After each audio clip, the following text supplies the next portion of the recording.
magandang umaga po sa inyong lahat, sa mga magulang na naririto. Ibinibigay ko po sa inyo ang alkalde ng lungsod ng Maynila, Yorme Isko Moreno Dumagoso.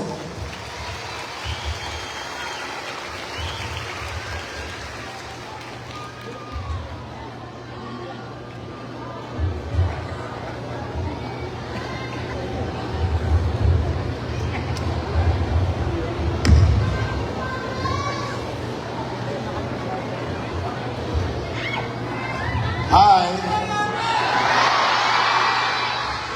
Hello. Good morning.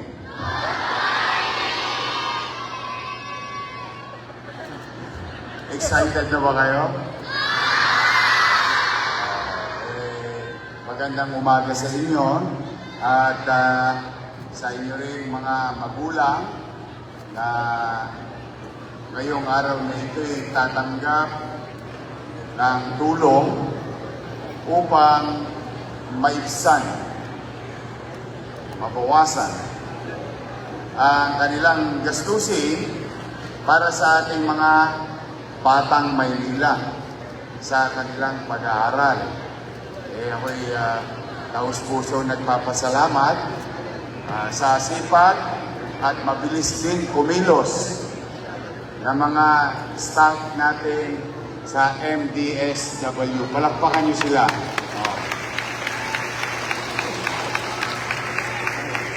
At syempre, ating direktor na si Jay De La Puente. Mga bata, sino ang gusto maging doktor? Maging nurse. Marami rin. Maging dentist. Yun, meron din. Kaya ko yan tinanong para maihanda ang inyong mga magulang at kayo na rin. Sapagkat habang tayo'y nagkukwentuhan ngayon, nagkikita-kita ngayon, ang inyong pamahalang lungsod ay nagtatatag ng isang gusali na kung saan itatayo ilang taon simula ngayon ang karagdagang gusali para sa pamantasang lungsod ng Maynila. At ito ay nakalaan sa partikular na kurso. Itong kursong ito ay tawagin or what you call College of Health and Allied Sciences. Yun ay minabuti kong itatag at ituloy kasi kala ko itutuloy nila yung mga bagay na pinlano ko na para sa mga anak ninyo at sa mga batang Maynila. Magkaganon man, salamat sa inyo, sa mga magulang ninyo. Binigyan nyo kami ng pagkakataon ng inyong mga nanay, tatay, lolo't lola o mga mamamayan sa lungsod ng Maynila makapaglingkod muli. Dahil doon, sa lukuyang itinatatag ang pamantasang lungsod ng Maynila College of Allied Health Sciences or mas madalit salita, College of Medicine. Ano pong halaga nun? Kasi maganda ito, grade 2, grade 3, grade 4 o mga elementary. Anong halaga nun? Kayong mga bata, huwag na kayong mangingimi. Huwag na kayong mag-alinlangan. Kasama ng inyong magulang, paano ako magiging nurse? Ang mahal-mahal mag-aral ng nurse. Paano ako magiging doktor? Ang mahal-mahal mag-aral ng doktor. At saka, limited lang. Totoo po, sa kasalukuyan, ang kaya nating i-produce sa isang pinakamagaling na College of Medicine ay ang pamantasang lungsod ng Maynila ay about 300 students lamang. Ngunit, kapag itong pinagagawa natin matatapos ng March of 2028, from 300, makakapag-produce na tayo, makaka-accommodate na tayo ng mga pangarap ng mga anak nyo, humigit kumulang 5,000 students sa lungsod ng Maynila.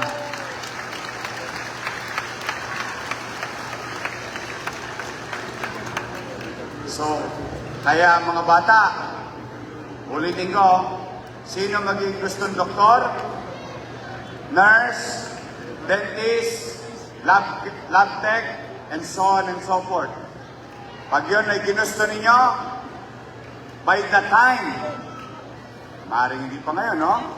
By the time kayo ay magkokolehiyo na, maaari na kayong mayakap ng lungsod ng Maynila. Ang mga pangarap ninyo ay hindi na malayong tanawin. Ngunit, ipapaalala ko lang, mga bata, ang lahat ng pangarap kailangan nilalagyan ng aksyon. Kailangan kumilos. Ang mangga, mas masarap kainin kapag pinitas. Pero ang manggang nahulog na sa lupa ay wala ng kwentang mangga. So ang punto ko mga bata, kailangan ilagay ninyo sa inyong puso, sa inyong isipan.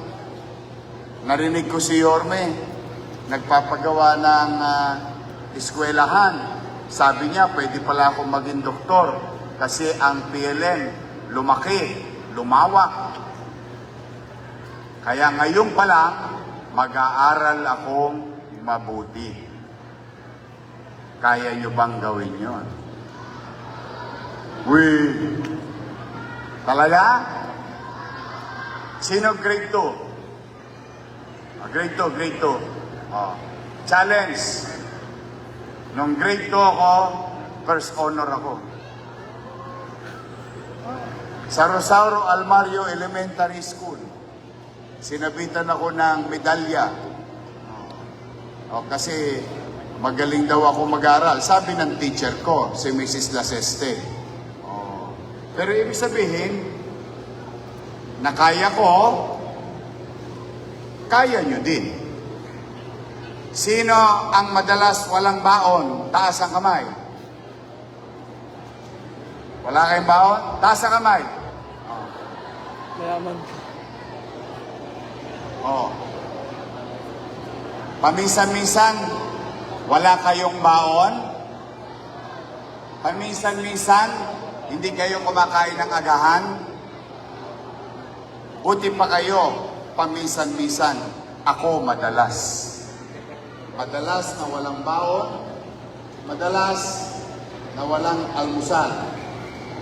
Laway lang ang nilulunok ko sa umaga. Pero, kahit na anong hirap, mga bata, ang inyong mga nanay at tatay, tulad ng nanay ko, tulad ng tatay ko, hindi sila sumusuko.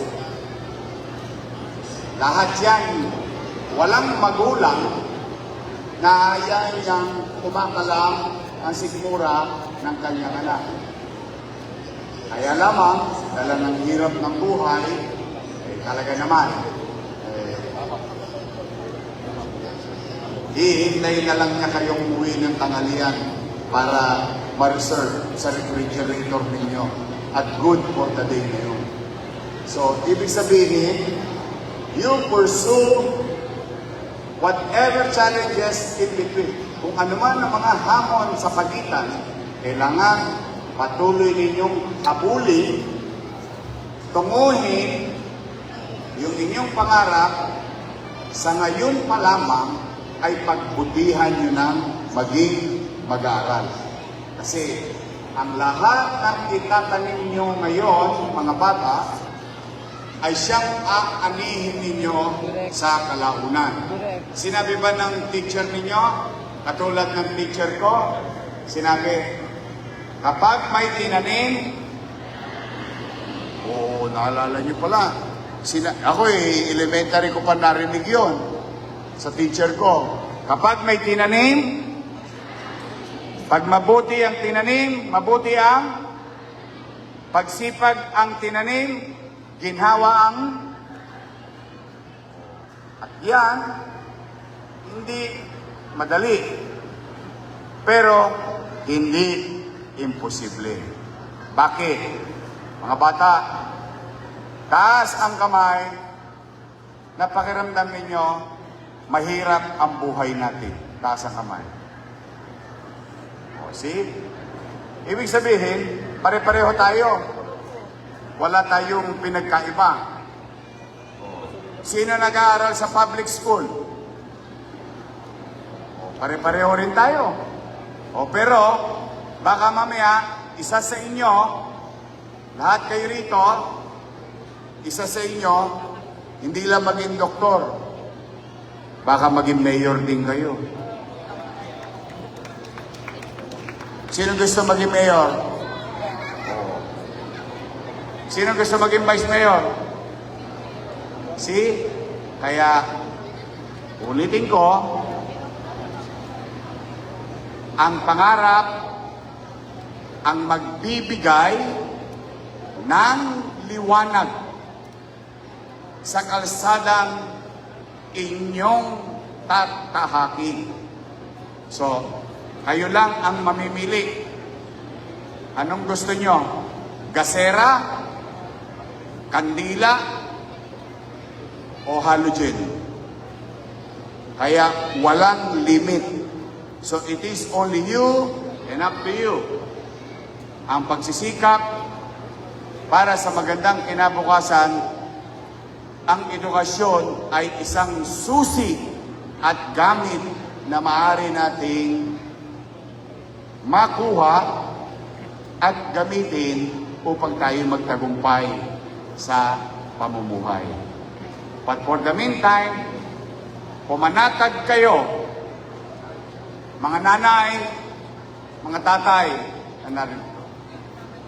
Habang nandito ako, pipilitin ko laging mainam, masinop, at episyenteng gastahin ang salapi ng taong bayan na maibalik through services sa ating mamamayan. Yon ay commitment ko sa inyong lahat.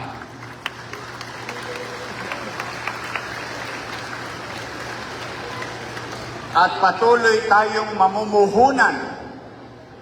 We continue to invest.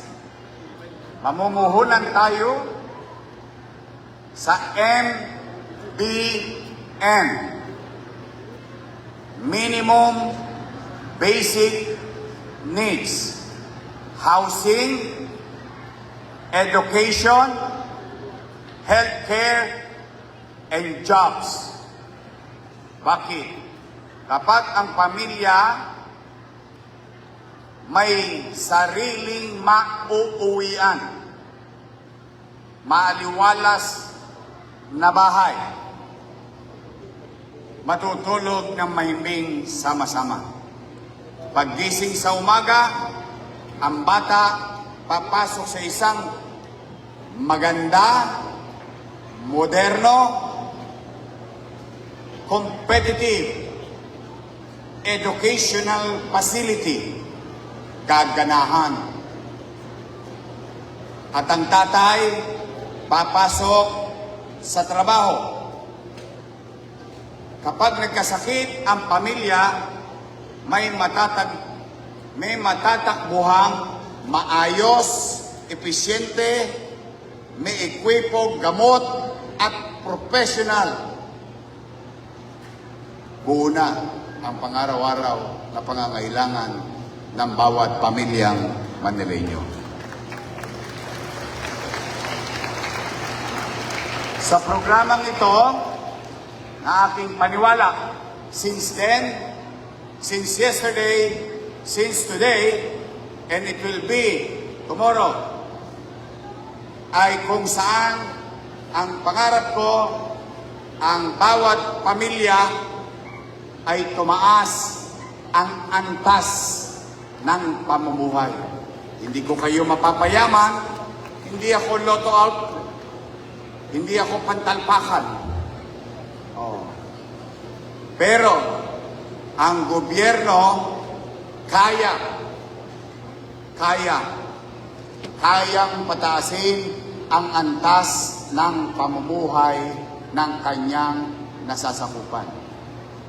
Maluwag, nakararaos, at ang kanyang mga pangunahing pangangailangan, kaalinsabay at kaagapay niya ang pamahalaang lungsod ng Maynila.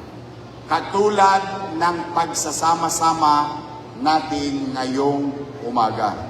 Hindi kami titigil kung saan, paano may paramdam sa bawat mamamayan na mapagaang ang hirap ng kanyang niraranas sa araw-araw na tustusin sa pamumuhay sa atin dito sa lungsod. Malamang sa hindi, ilan sa mga nanay nyo, hindi lang niya sinasabi, nagkita na sila ni Judith. Kilala niyo si Judith? Tuwing 15 at 30 si Judith. Judith, mali pala ako ng spelling. Judith, kuryente, tubig, bumbay, binalihan, online loan, bayaran na, and so on and so on. Mahirap maging magulang, mga bata. Ayoko lang maging madrama ngayong umaga to. Gusto ko lang maging masaya tayo or hopeful, no? But it's really hard. That's why we, your Vice Mayor, Director J, sa po ng aming mga staff, sa MDSW, we will not stop. Hanggat may mapipiga ko sa bimpo, sasalukin ko at iaalay namin sa inyo.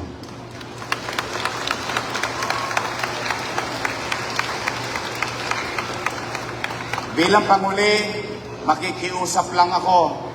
Simple lang naman ang hiling ko sa inyo. Sa mga bata, nasabi ko na, anong hiling ko sa inyo? Mag-aral lang? Sa mga magulang, wala ko ibang request. Lagi nyo lang panatalin, maaliwalas ang inyong tahanan at ang ating bakuran. Bakit? Ibaling luma ang Maynila. Ito'y punong-puno naman ng kasaysayan at istorya na siyang yaman ng ating syudad. Ngunit, luma man tayo, kaya natin together, all of us, not only me, not only them, including you, kaya natin together na maging maaliwalas at panatag ang pamumuhay sa lungsod ng Maynila. Kaya mga parents, pasensya na kayo. It's both ways. No? Gusto niyo bang magtagumpay ang pamahalang lungsod ng Maynila sa kanyang layunin para sa kanyang mamamayan? Then, I need you. You. I need each and every one of you. Help me para sa ating kinabukasan ng ating mga anak. Because together, we can make Manila great again. Magandang umaga. Mag-iingat kayo. I wish that God will continue to guide and bless each and every one of you with good health. Pagpalain nawa kayo ng pong magkapal. Manila! God first. Thank you.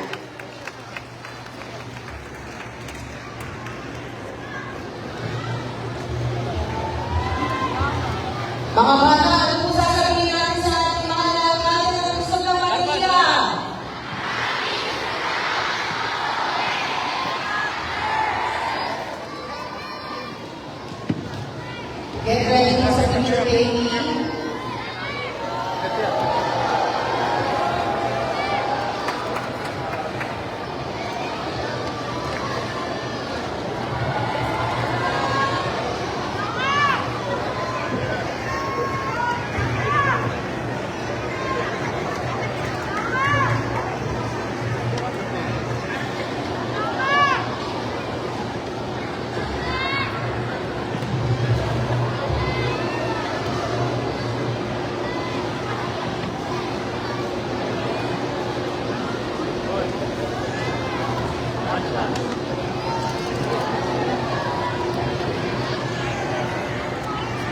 lahat.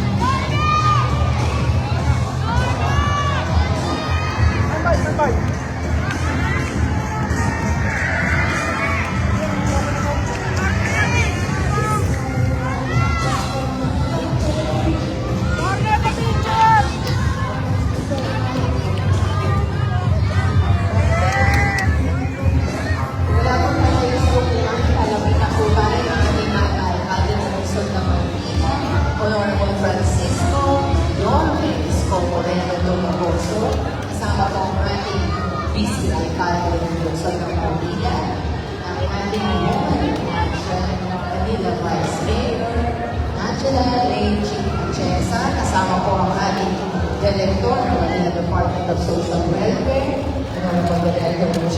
Reyes de la Cruz. Manatili po tayong nakaupo. Sila po ay lalapit sa